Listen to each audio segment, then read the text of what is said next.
Halo teman-teman semuanya, pernahkah kalian mendengar tentang APBN? APBN adalah rencana keuangan tahunan pemerintah yang disetujui oleh Dewan Perwakilan Rakyat.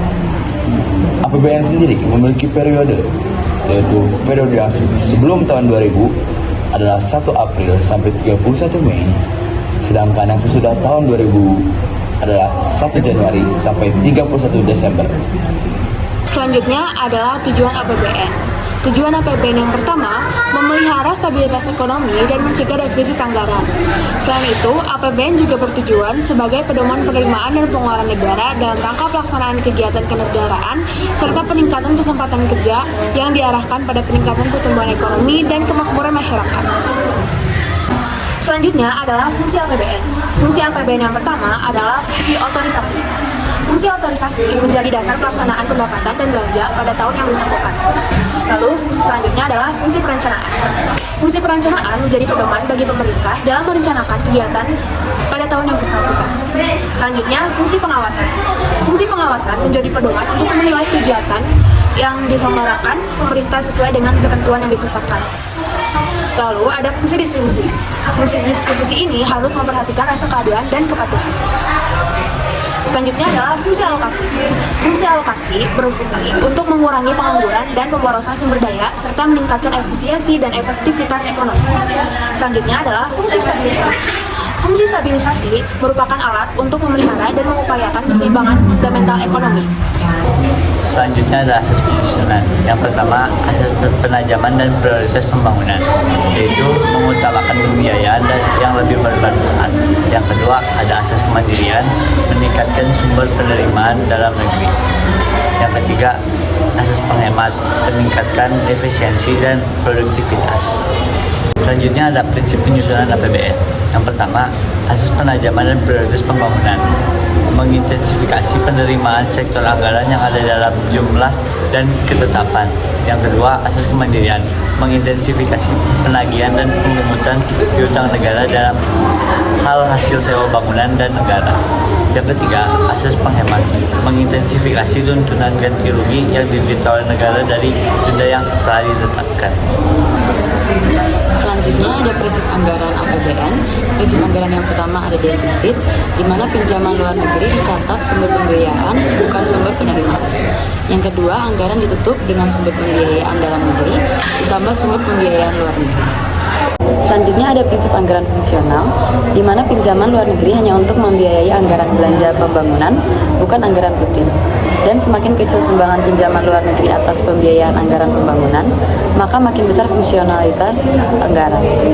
Selanjutnya ada prinsip anggaran dinamis.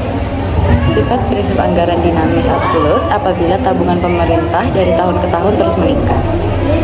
Sifat yang kedua ada relative presentence, kenaikan TP terus meningkat atau pembiayaan pembangunan dari pinjaman terus menurun. Selanjutnya kita masuk ke siklus APBN. Siklus APBN merupakan rangkaian kegiatan yang berawal dari perencanaan sampai dengan pertanggungjawaban APBN yang berulang dengan tetap dan teratur setiap tahun anggaran.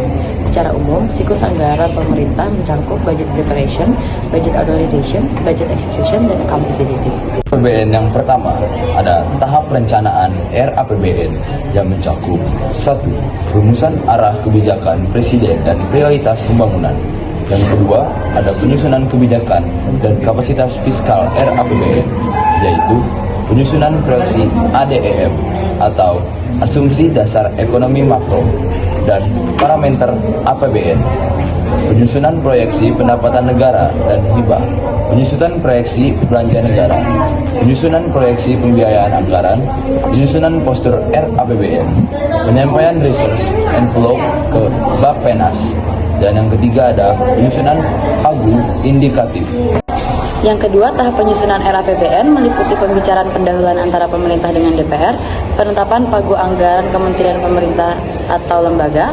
Yang kedua, penyusunan RAPBN dan nota keuangan.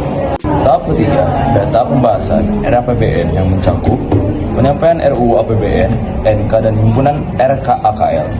Yang kedua ada Dewan Pertimbangan Daerah memberikan pertimbangan secara tertulis kepada DPR terhadap RUU APBN dan NK-nya.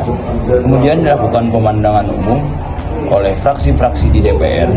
Tanggapan pemerintah atas pemandangan umum fraksi-fraksi, rapat kerja badan anggaran dengan pemerintah, rapat kerja komisi DPR, rapat panitia kerja rapat, rumus draft RUU APBN, rapat paripurna DPR. Tahap keempat, tahap penetapan RAPBN. Setelah keempat tahapan tersebut dilakukan, kemudian dilanjutkan dengan tahapan pelaksanaan APBN, tahap pencatatan dan pelaporan, dan tahap pemeriksaan dan pertanggungjawaban. Yang kelima adalah tahap pelaksanaan. Pada tahap pelaksanaan APBN, pemerintah atau lembaga mengeksekusi rencana belanja yang sudah ditetapkan. Selanjutnya tahap keenam, tahap pencatatan dan pelaporan. Pada tahap pencatatan dan pelaporan, Kementerian Keuangan melakukan pencatatan dan pelaporan seluruh transaksi terkait penerimaan, pendapatan, dan belanja negara. Selanjutnya, tahap yang ketujuh, pemeriksaan dan mempertanggungjawabkan. Dilakukan pemeriksaan oleh PPK selanjutnya terhadap laporan hasil pemeriksaan oleh PPK disusun laporan pertanggungjawaban keuangan pemerintah pusat yang diberikan kepada DPR. Sekian, terima kasih.